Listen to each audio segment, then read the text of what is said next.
Kawasan Ekonomi Khusus Sorong.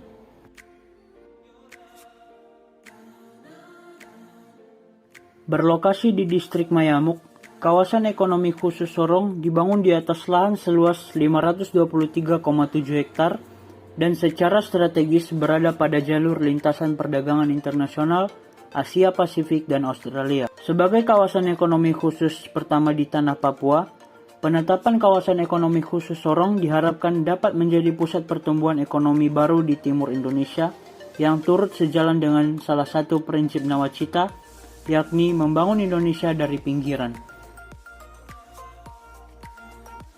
Kegiatan utama.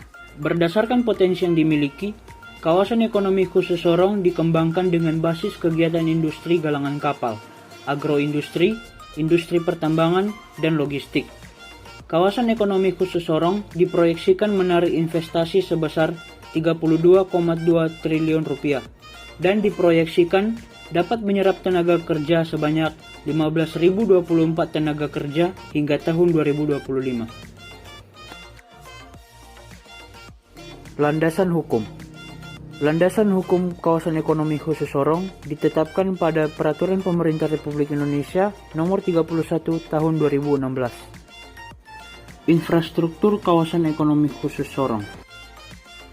Infrastruktur kawasan ekonomi khusus Sorong mencakup pelabuhan sebagai jalur industri perkapalan, transportasi laut, dan logistik,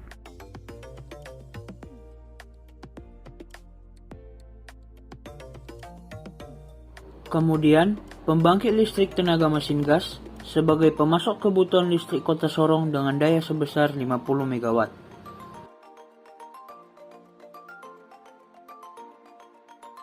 Dan pelabuhan perikanan sebagai tempat pengelolaan sumber daya ikan dan lingkungannya mulai dari tahap praproduksi, produksi, pengolahan, hingga pemasaran.